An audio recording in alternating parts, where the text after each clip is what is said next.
just to start, the code that this is based off of the original Hackaday project, which was written in the Arduino IDE. However, I like working with Atmel / Microchip Studio, so I did everything in here. So it does things a bit differently and is a bit more down to the bare metal, as they say. So let's dive in here. On the top of my code, I usually try to put like an ASCII art diagram of the actual chip I'm working with. This way I can scroll up to the top whenever I have to ask myself, oh yeah, what did I hook up to this pin or that pin? What's the function of that? And as you can see right here, I have it listed as port B0 is PWM control for the LED 1. Port B1 is controlling the PWM going to LED 2, and port B3 is going to sample the voltage from the solar panels. I also usually put in my comments here my avrdude fuse settings. In this case, what I'm doing is I'm using the internal oscillator, which is 8 megahertz on the ATtiny 25, and I'm telling the clock to divide by 8, which gives it a 1 megahertz clock rate. Now, this is actually the built-in fuses you get when you buy these chips brand new and clean from DigiKey or Mouser, so you probably won't have to do anything to change the fuses on those. But I list them here just in case I was fiddling with that micro on something else and had the fuses set to something different. But there you go. I like to keep that up on the top. So let's actually get into the real code here. First thing we're going to do is we're going to define the frequency of the CPU. I'm setting that to 1 million hertz or 1 megahertz. Next we have the includes for all the built-in libraries that I'm going to be utilizing. So I'm utilizing the built-in AVR I/O, which just tells what ports go to what. That's usually going to come up in a brand new project, so you're not going to have to really worry about bringing that one in. The delay utility library, this is so whenever you need to do the delay commands to tell this thing, hey, stop doing stuff for X amount of milliseconds. I'm including the sleep library. This is so that we can actually bring the chip into its sleep mode and take it out of sleep mode. The std bool library, so that I can use things like Boolean logic for true and false, and the AVR interrupt library, because what we're going to do is we're going to use the Watchdog timer to kick an interrupt to kick it in and out of sleep mode. So that's that. So next we have some more defines, just things that are called pattern 1, pattern 2, pattern 3, and pattern both. You'll see towards the bottom there where we're going to utilize that, but it's basically a way of indexing the different blink code patterns that we're going to do with the LEDs. You can call them literally whatever you want. It's just we're going to be using a case switch, and when you're using a case switch, the idea is you start from 0 and work your way up with integers. But because in my head I'm going to say this is the first pattern, this is the second pattern, this is the third pattern, I do this.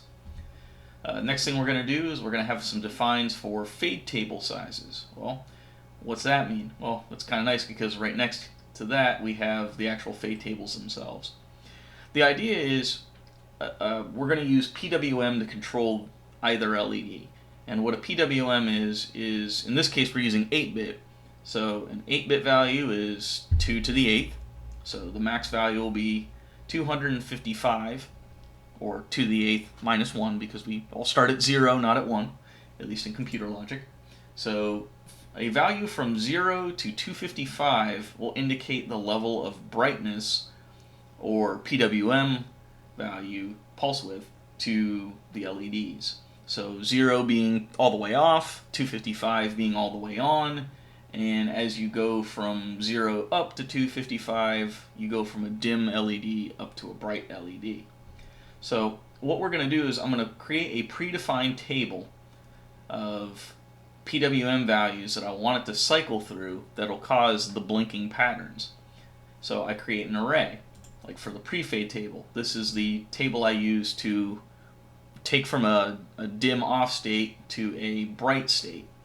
So we start at 0, which is off, and then it works its way up to 121 to 184 to 218. So it's basically going right to semi-bright and then slowly brightening up even further.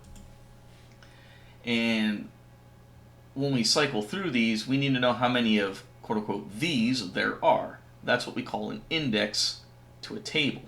So this table right here has an index of 6 values. We got 1, 2, 3, 4, 5, 6. So the pre-fade table size or index is 6. That's why I did that. And you can see the fade table for going from bright to dim. This fade table has 17 values in it, which is why it has that. And then I just made a second fade table which has only 13 elements in it, which you see right here. These right here, by the way, are global variables. So I know in regular coding you're taught in school to stay away from global variables, but when you're dealing with microcontrollers, they become more and more of a necessity just because of what you're trying to do. So basically anywhere in the code we can get to this pre-fade table. It's not just isolated to individual functions. Alright, so that explains actually the tables. So then we have a global variable called Watchdog timer delay, and basically this is an integer value that we throw at the Watchdog timer's flags, registers in the microcontroller, to say do nothing for how long in a certain mode. So in this case the idea is going to be, we're going to say, hey, when you are charging your solar panels up, I don't want you to be running any blinking code because that's going to draw from the capacitor that you're attached to. So to do this, I need you to stay asleep for 8 seconds, then check to see if the solar panel's drawing anything. If it is, do something. If it isn't, do something else. And so to set that delay time, that's the value we're setting it to. Because when we're detecting that we're not collecting any more solar energy and not charging the supercapacitor, I change the delay time in the middle of the code, and this is a way to flip back and forth.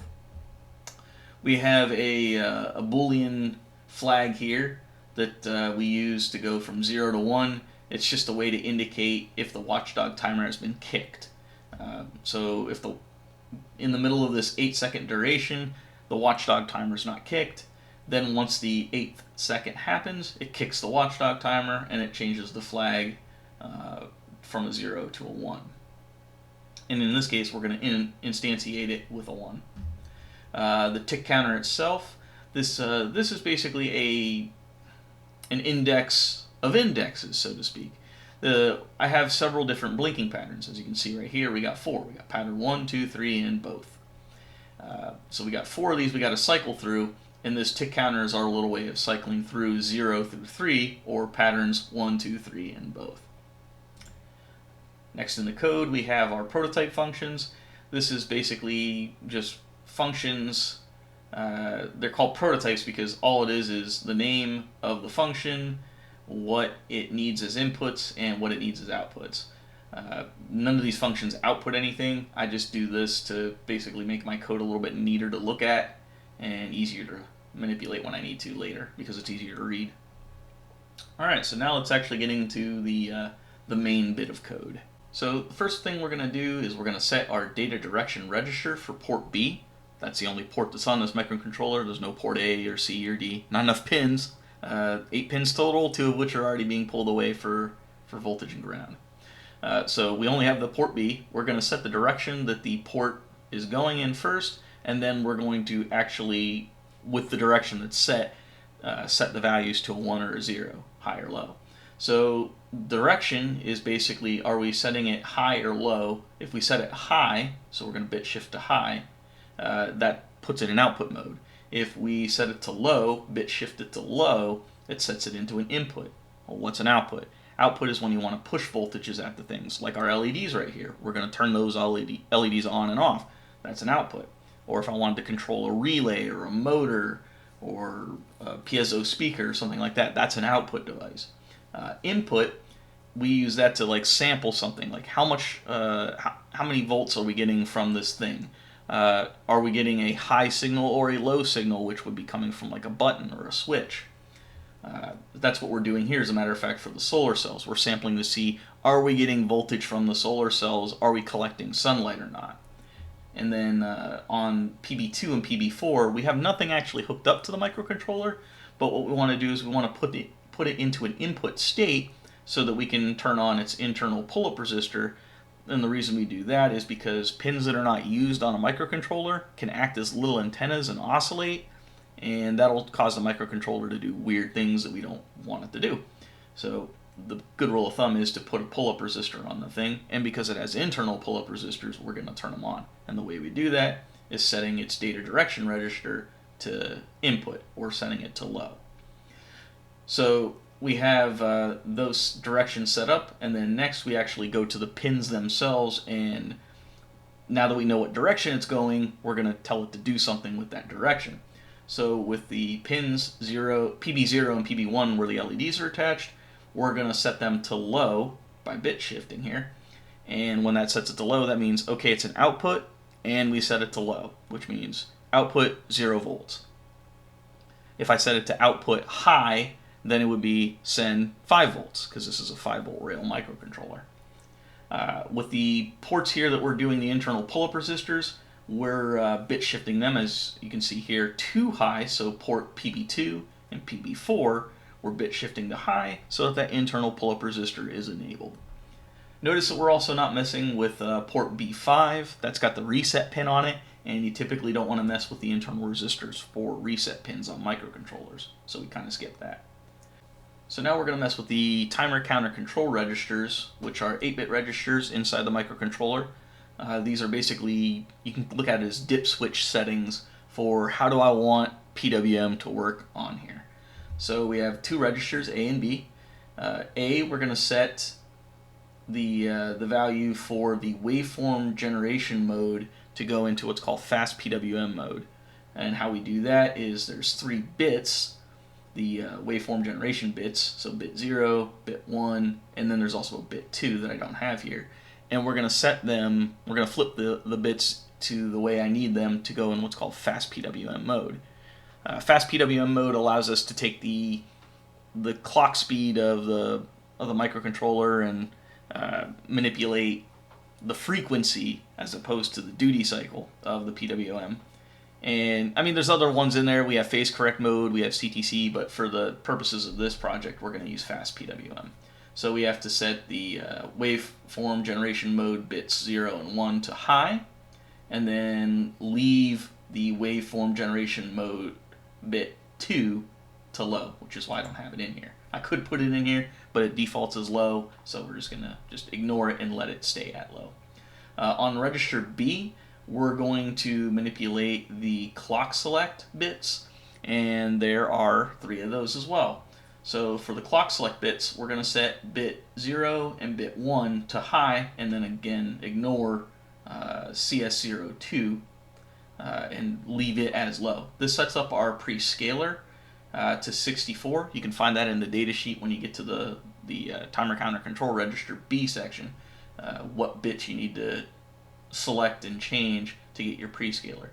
So what does pre-scaler 64 mean? It means if we take the clock speed of our processor, which we have up here set to 1 megahertz, and if I were to, whoops, going too far here, if I were to divide that 1 megahertz by 64, that would give me a frequency of roughly 16 kilohertz. So that means the frequency of my PWM pins will be oscillating at 16 kilohertz, which is above the hearing of most people. That's why you want to use those higher frequencies. Usually it takes it out of the audible range, and also you pick a frequency that's not going to mess with another frequency of something going on. For example, if you have a wireless card on there that oscillates at 2.4 gigahertz, you don't want to put something on there that's near that chip that's oscillating at the same speed, because it might cause weird things to happen. So that's what we're doing there. So we're going to go down a little bit here. So next thing we do is we're going to call this function here, set up Watchdog, set it to a value of 9, which when we look at the register for what that's targeting, that's a register that will set 8 seconds of sleep. So we'll go into the function a little bit later because we make multiple calls to that function towards the bottom here, and then we can go over that. So once we have the Watchdog timer set to go, we now have our while loop. So here we have the main loop, the infinite while loop here. It's kind of like the main loop that you would see in the Arduino IDE, where you go while condition 1 is equal to 1. Well, that's always going to be the case. Just keep doing what's in the while loop. So what are we doing in the while loop? Well, the first thing we do is we're going to check the flag for the Watchdog timer, see if it's been kicked or not. If it hasn't been kicked, we'll scroll down here, we do nothing. Alright, so that means this loop is just basically going, hey, check the Watchdog timer flag, don't do anything until you see that it gets kicked. If it has been kicked, first thing we're going to do is we're going to reset the flag and unkick it, so to speak. The next thing we're going to do is we're going to do a bit shift-wise operation to pin B3 and see if we are reading a 1 or a 0. So in this case, we're going to see right here this pin B bit shift operand to PB3. If it reads as true or a 1, that means we're seeing sunlight and we don't need to do anything. The idea here is we want to make sure that when we're seeing solar energy, we're not wasting any of the capacitance energy by doing our little light show. So if you're trying to do a light show and charge with solar panels, you're going to be fighting a losing battle because you're probably going to be draining more energy out of that capacitor than what your solar panels are charging back into it. But if we turn off the LEDs and go into a sleep mode, the microcontroller is going to be draining hardly any juice, and the solar cells can actually outcharge the drain that the microcontroller in sleep mode is doing. So that's why right here we have the Watchdog timer delay set to a 9, which means check every 8 seconds. So in those 8 seconds, it's in complete sleep mode, which means it's drawing trickle juice practically. And then it only wakes up every 8 seconds for a brief moment to do something, and then goes right back into sleep mode, which means we have a lot less energy draw, and that means charging up the capacitor with the solar cells is a lot easier to do. Otherwise, if we don't have any light, I don't have to worry about fighting a losing battle about charging the supercapacitor. Let's just start draining it and start fiddling around with the LEDs. So right here we changed the Watchdog timer delay from a value of 9 to 8. When we look at the register, we'll see that an 8 equates out to basically 4 seconds of Watchdog timer delay. So now this loop will go every 4 seconds when it doesn't see sunlight. And then the next thing we're going to do is we're going to run one of our little pre-programmed functions here called flash LED, and we're going to select which pattern by the counter that we have.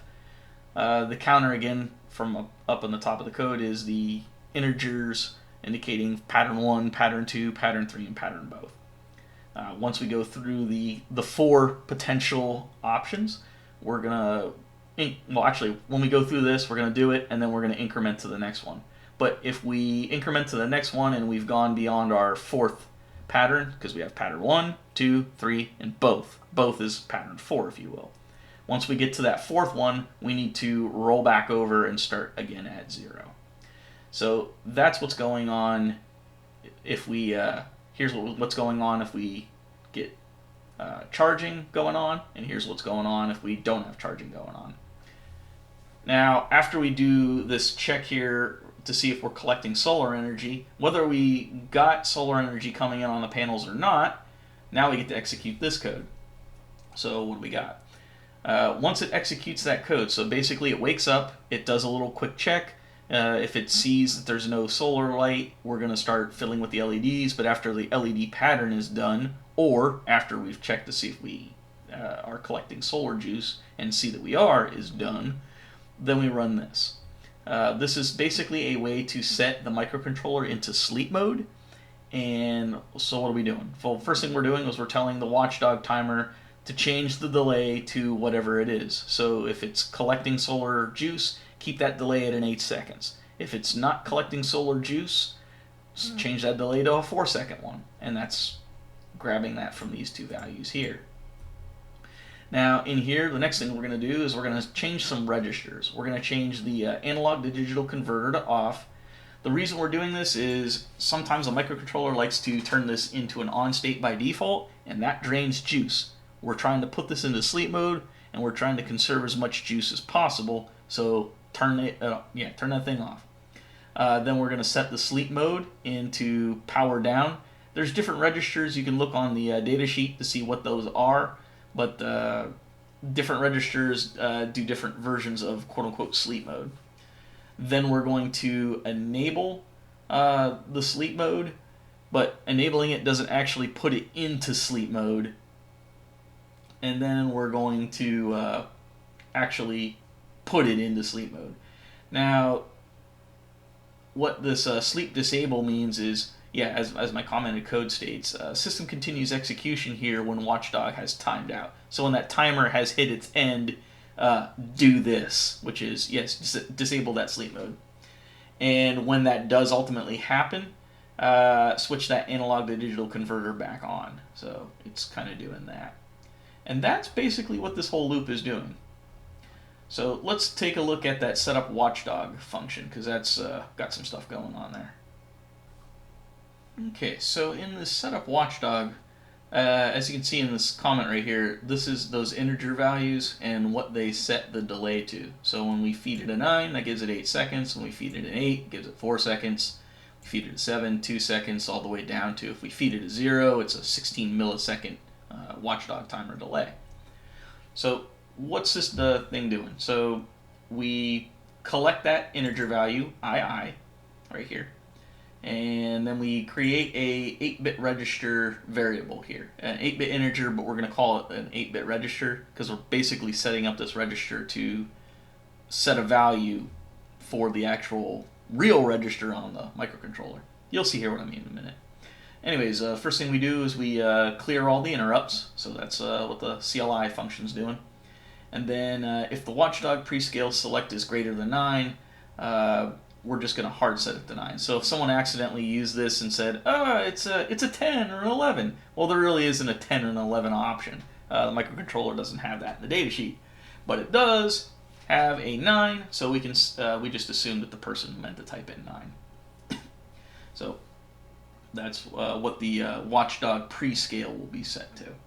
The next thing we do is we do some bit shift operations to that register we're trying to artificially create, taking in the value of the integer for the Watchdog prescale select. The next thing we're going to do is we're going to check to see if the Watchdog interval is greater than 7. If so, then you set it slightly differently,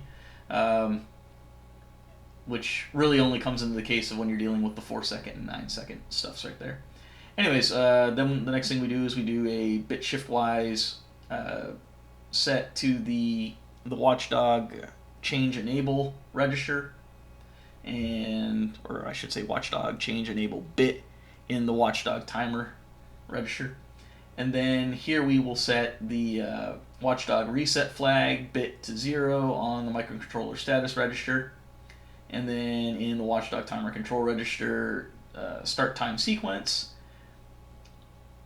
And then, in the Watchdog timer control register, the start time sequence, we are going to set this register that we built by looking at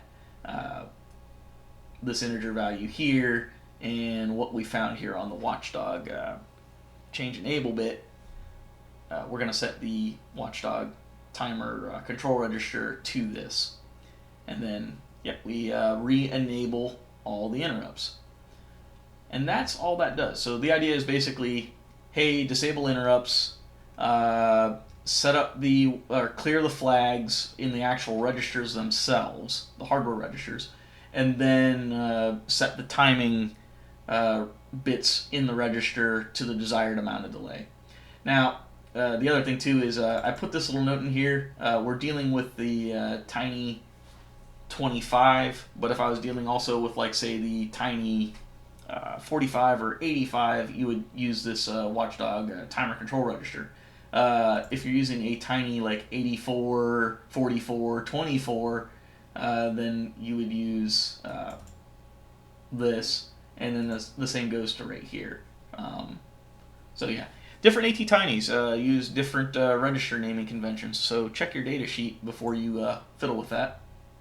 But there you go, and that's what's going on there. Now, lastly, let's go into this interrupt service routine. So what this is anytime that Watchdog timer has been kicked, what do we do? Well, what we do within the routine, so it's kind of like a subroutine. If you're a basic, QBasic, GWBasic type person, think of this as like a Go sub. But in this routine, we say this value here, this flag for the Watchdog timer, set that to 1. So every time this thing kicks the reset flag bit to 0, it's going to execute any bit of code that's in here, which we have only one thing, and that is to set this from whatever it is to a 1. When that happens, in that main loop right here, this flag will now have changed to 1, and it goes, oh, I've been changed to 1, and that's when it starts executing this code. So that's what's going on down here with this interrupt service routine. So now let's take a look at that analog write command. This is actually analogous, no pun intended, to the one that's used with the Arduino IDE. Okay, so in this analog write function, the first thing we're going to do is identify what pin that we're talking about. So when I send it a command in code, when I say command analog write 0, comma 255, I'm saying, hey, do an analog write to pin PB0, because that's how I'm identifying that, and set the value to 255, which means set it to full blast. So if there was an LED attached to PB0, it would be very, very bright. If I said analog write 0, comma 10, then PB0 will be turned on, but it'll be very, very dim, because 10 out of 255 is pretty low. And if I went all the way and said analog write 0, comma 0, it means set pin PB0 to 0 or off. And you'll see that right here. So if pin is equal to 0, indicating PB0, set the data direction register B to output, because we're going to output stuff. And then if the now we get to see what we're going to output. Well, if it's set to a value of 0, well, it actually means we're not going to output anything. So we're going to actually go back on ourselves and say, okay, well, port B, we're going to set PB0 to low, so it's going to output 0 volts. Then we're going to go in and turn the data direction register to input to basically turn port PB0 completely off. Then we're going to go into the timer counter control register, and we're going to set the compare output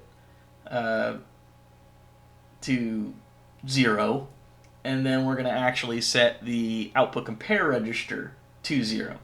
So the output register compare is actually where the PWM value is being stored, but we want to turn it to 0 so that the register is not even holding electricity or drawing current. And we're also turning the data direction register to low so it's not drawing any current.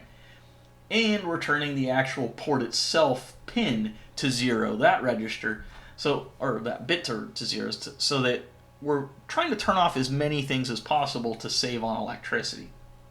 Otherwise, we are doing something with that pin, and so the timer counter control register A, the bit for the compare output, we're going to set that to on, and then we're going to set the output compare register A, which is what LED 1 is attached to whatever that PWM value that we got up here is. So if it's 255, we're going to set that register to 255, meaning it will output a full bore LED.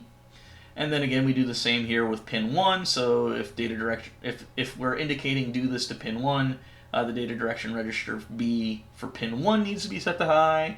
If the value is set to 0 for what we want to write, then turn off all the stuff that would be on port B1.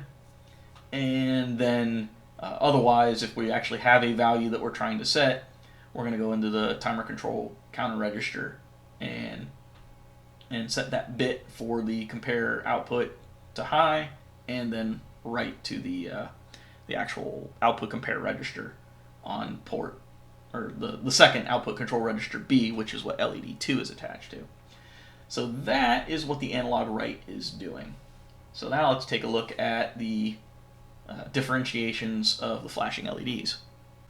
So the flash LED function that we got here that we call in the main loop, well, what's it doing?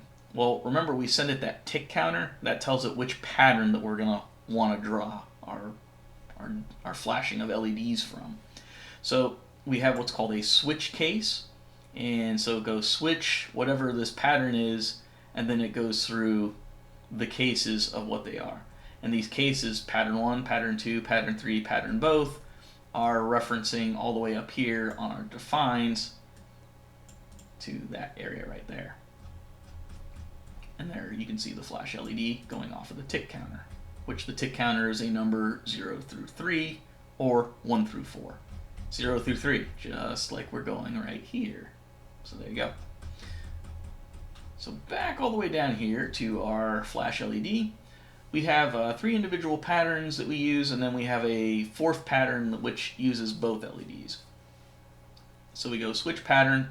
If the pattern comes up as 0, that means do pattern 1. If it's pattern, or if it comes up as a 1, do pattern 2. Comes up as a 2, do pattern 3. If it comes up as a pattern of value of 4, then do pattern both. And each of these kind of run the same idea. I have individual functions for the individual patterns themselves. So all it really does is it says, okay, make sure that LED 1 is set to output, so it does. Then do pattern 1 on LED 1, so pattern 1, and then I tell it to do LED 1, which is port PB0, so 0. And then once it finishes doing its pattern, make sure that it's turned off all the way. So we do that analog write port PB0 with a PWM of 0, which again goes up to this analog write, make sure that's 0 and that's 0. And if val is 0, it does all these things. Pattern 2, same idea, but now we're going to do PB1, or the second LED. So pattern 2 is whatever pattern 2 is, and then go tell it to do PB1, which is LED 2. And then once that's done, analog write to PB1 is 0. So it goes up into here, sees that it's going into PB1, and then if the value is 0, do this stuff.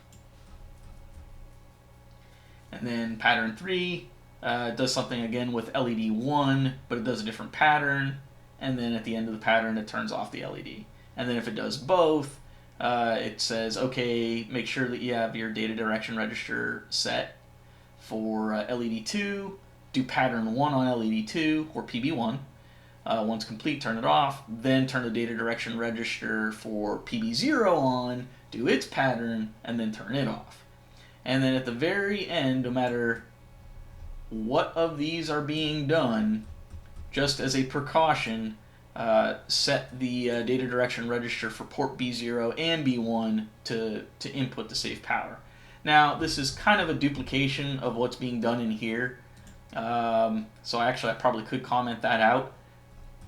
That's just basically telling it to turn off again, which is a little unnecessary, but it still works, and I'm too lazy to take the code out. It's not going to hurt anything to turn it off twice.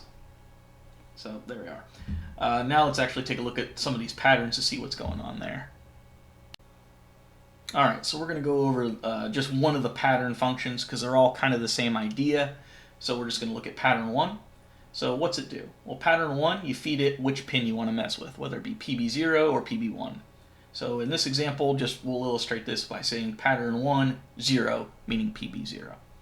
So if it gets that, it goes, okay, we're going to do a loop starting from the 0th element of an array and go through the maximum element of that array, and then we're going to loop until we've done all that. So what's that mean? We're going to start at 0 and work our way to the end of pre-fade table size, which we know is 6.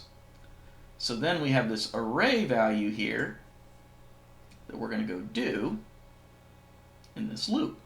So we do an analog write to pin, and then we go into the pre-fade table, and then the value of I is what we are going to write in here. So, and then after we write to that that pin, PB0, that PWM value, we wait for 30 milliseconds, and then we move on to the next value in this array. So the idea here is it's walking through one step at a time. It goes, okay, pin PB0, analog write 0. Pin PB0, analog write 121.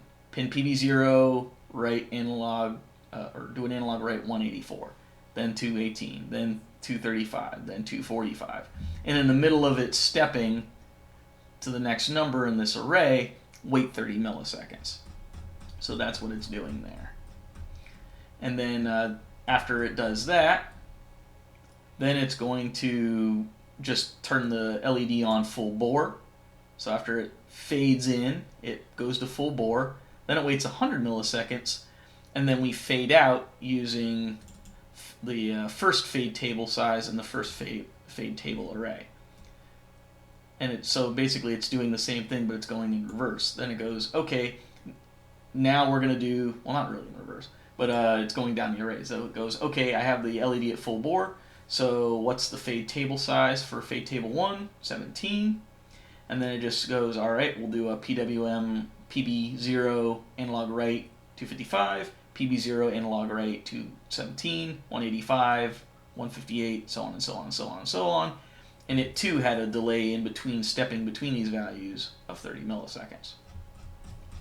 So that's all that the pattern is doing, is it's just kind of surfing through those. And you can kind of see that with all these patterns. Pattern 3 works that way, pattern 2 works that way, and pattern 1 works that way. So there you go. That's basically the explanation of what this is doing and the code stepping. If you have any questions, just leave them in the comments and we'll go from there. But yeah, this is a deep dive into this code. It has a lot of good examples. It's showing, how to use the Watchdog timer to conserve on power. It's got a basic analog input of checking, do I have power coming in or not. It's got PWM output, blinking LEDs. So it's got a lot of cool little things going on inside there. So I hope this helps give you a quick explanation. I know that this is probably not for like the beginner user. This isn't intended to. I'll actually be having a series later where I go through step by step how to do beginner things on a microcontroller in Microchip Studio. But I just wanted to give a rundown of this just so I can get this project explanation out. So anyways, if you like this kind of stuff, subscribe. Press like if you like it, and we'll go from there. Thanks.